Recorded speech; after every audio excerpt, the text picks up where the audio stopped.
பில்லி கிரகம் அப்படின்ற ஒரு அருமையான ஒரு தேவ மனுஷன். எத்தனை பேர் கேள்விப்பட்டிருக்கீங்க?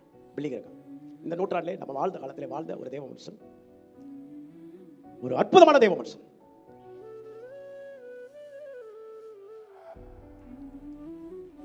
அவரு போய் கேட்டாங்களா ஒரு கேள்வி.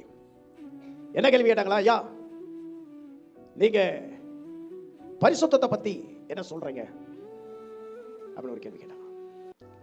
பாவத்தை பத்தி என்ன சொல்றீங்க, எனக்கு கொஞ்சம் விளக்குங்க அப்படின்னு ஒருத்தர் கேள்வி கேட்டாங்க. அந்த ஐயா சொன்னாரா, நான்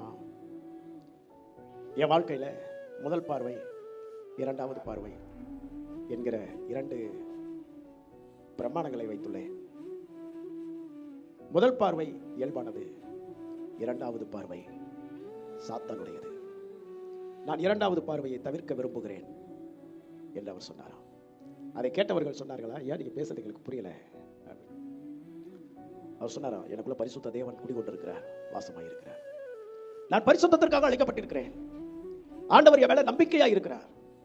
நான் பரிசுத்தர் ஆகையால் நீங்களும் பரிசுத்தரா இருங்கள் என்று என்னை குறித்து அவர் நினைச்சிருக்கிறார்.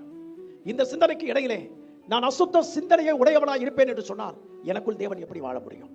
எனக்குள் அவர் வாழ வேண்டுமானால், நான் அவரை தக்க வைத்துக் கொள்ள வேண்டுமானால் செகண்ட் சைட்டை நான் தவிர்க்க விரும்புகிறேன் என்று சொன்னாராம். நம்ம வண்டியில் போகும்பொழுது, வாகனத்தில் போகும்பொழுது, வரும்பொழுது திடீர்னு பார்க்கிறோம். ஆம்பளைகளுக்கு நான் சொல்றது புரியும், பொம்பளைகளுக்கு நான் சொல்றது புரியும். ஆண்களுக்கு எப்படி புரியும்? நல்ல ஒரு அழகான பெண்ணு போச்சுன்னா உடனே கண்டு என்ன செய்யும் அப்படின்னா, ஏய் வரணும் அழகா போற பாரு, அவளை இன்னொரு தடவை பார்க்கணும் போல தோணும். முதல் தடவை பார்த்தது இயல்பானது, செகண்ட் டைம் பார்க்க தோணுது பாரு, அதுதான் சாத்தானுடைய செயல். அவர் சொன்னாரு, அந்த செகண்ட் சைட்டை நான் தவிர்க்க விரும்புகிறேன். எத்தனை பேர் நான் சொல்றது விளங்குது? அல்லேலூயா. இல்ல புரியுதா? ஆண்களா இருந்தாலும் பெண்களா இருந்தாலும் பிரமாணம் ஒண்ணுதான்.